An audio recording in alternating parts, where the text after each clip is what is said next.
Okay, so the idea behind it is that they had two working eyes. You put the eye patch down, and then this eye gets used to darkness while this one's used to up top. If you ever go below deck, which is an immediate transition from sunlight to pitch black, you just open the eye patch and you can automatically see in the dark. You don't have to switch time to adjust. Interesting. All right, let me tell you. I do a lot of this is a little bit different because of the tech, but I do a lot of walking at night with night vision on, like the electronic stuff. And for a while, I used a PVS 14, which is just like the single monocle over one eye. And I'd always been told, like, oh, yeah, well, that's the best way to do it. Because then you've got this one eye that's looking through electronics, and the other one's used to the darkness. You can just flip that up and be good to go. So I'm like, yeah, sure, whatever. I'm walking around for like an hour. I'm like, this is pretty cool. I flip the PVS up, and immediately everything is blood red. The moment I quit looking through that green, my vision completely disappeared. It was like someone poured red paint over my eyes. And I started freaking out. I was like, whoa, what's going on? My friend's like, oh, he's doing the pirate thing. I'm like, what do you mean the pirate thing? And he's like, yeah, that doesn't work. That's all a bunch of BS. How'd you get into just walking around with night vision on? It's cool. Are you looking for Bigfoot? Be honest. Yeah, Bigfoot. We can call that. The logo. It's not an ex-girlfriend, is it? Because I need. Hopefully not. I mean, you can. The logo of my channel, the deer skull with the RNVGs on it, isn't just for show. I do like use night vision and shoot at night and stuff like that. It's a lot of fun. But I just like shooting at night. I go on hikes at night. It's a lot of fun. It's really cool to be out there, like in the middle of the woods, like in the darkness. You flip it up, it's pitch black. You're like a mile from a road, and then you just put it back down, and you are like in the woods with everything else. It's a lot of fun. Have you ever been doing? This is totally different, but have you ever been like researching a conspiracy or something wild for a video, and you're like, after a few hours, days, whatever, you're like, oh, this is getting a little too real and wild. Not this one. Let's find a different one. Yes, what are some examples of that? If you so. The one that really like did me in was I went really down all the Epstein stuff when that happened. Yes, yeah. And this was before like I did the YouTube stuff. I was just like, is it really that bad? And then I remember like getting legitimately depressed. I got so into that. I got so into looking where money was going. I got so into who owned these places, who like went where. I just got depressed because I'm like, man, it really is everyone, isn't it? Yeah. And that it was like people joke about like, oh, the black pill. I remember being like, wow, everyone is evil everywhere. That is so sad. I remember like having to step away from that and just kind of take a moment to like reevaluate myself. Yeah. But like I've come to peace with it now. Of like, you know, my worth isn't reliant on those who have greater faculty or power above me or whatever.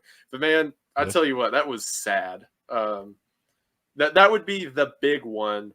There's been some other minor ones that I've like sort of like dabbled in that I'm like, I don't want to know how much more of this I want to find out about.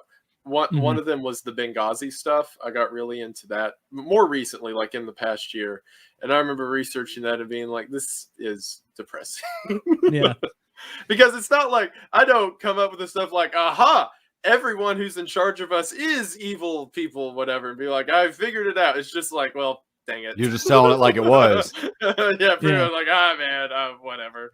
You're just I didn't know there were this many pedophiles. Yeah, pretty much. Yeah. Yeah, I guess I'm gonna go walk in the woods now. So. That is funny, like how the Epstein water thing. Real quick. I'll be right like back.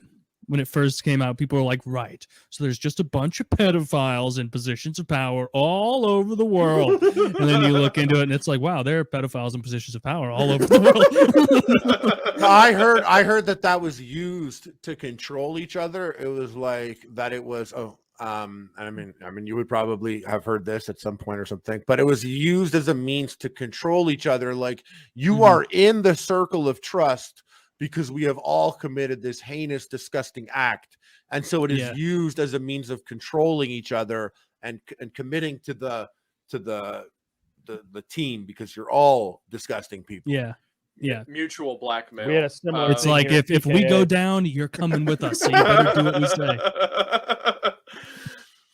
I That's remember it. where I live in Tennessee now, but I'm originally from like Eastern Kentucky, like in the coal country of it. And there's a lot of gangs around, like before my time mainly, but like during my dad's time and all that, the gangs or the mountain mafia, as they were called, were real popular whenever they were breaking up picket lines and there were shootouts everywhere. And part of the deal was whenever there were new initiates, they did a lot of stuff like blew up bridges, blew up coal trucks, stuff like that. Um, if they were to ever like shoot something or blow it up, they would find some way for everyone's hand to be on it. Like Mhm. if you show up, you are going to shoot the vehicle or you're going to have some part in place in it because the Yeah. first time you have to be like mutual blackmail and that Yeah. just scales up. So like for a bunch of guys in the mountain, it's shooting up a coal truck. For like, Hillary Clinton, it's eating a baby. It just it's Yeah. just a natural. Yeah, it's wild. It's the world is I'm not nearly as into it Weird as you, timeline. but like it gets depressing when you like look into some It stuff does, where it's yeah. like, oh man, people are genuinely very cruel to one another, and that makes me sad. I remember I used to be like in high school, I was I think I got like most likely to be president, some superlative, and I was on a bunch of debate teams and stuff like that. Mhm. And I was like really into politics. And then that happened, and I just like I was like, I'd never want to look at someone in a suit ever again. Like it really did poison me to a point of bitterness for a while.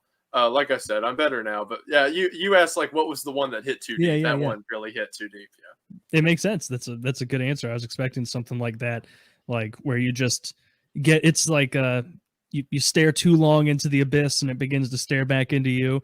You spend Mhm. all this time obsessing about and reading about something that is horrific, and then you start to be like, man, little bits of my soul are like flaking off as I'm reading this. Like I'm becoming actively more cynical There's by engaging also in this. this like not just with that specifically, but with a lot of like grander conspiracy, like stuff like the MLK assassination or JFK or whatever. There's this sense of hopelessness or like just inability of action. Mhm. Like, oh, what am I going to do? Catch these guys, or no matter how many people I tell, it's not going to get better, right? Yeah. And that leads to a sort of, I guess it can lead to nihilism if someone sits in it for too long. Mhm. But like I said, it's just got to be something that you kind of recognize. It doesn't define you just because it's happening and you can't do anything about it. You're not your inactions. But yeah, I had an entire soul searching thing over the Epstein stuff. Yeah. So.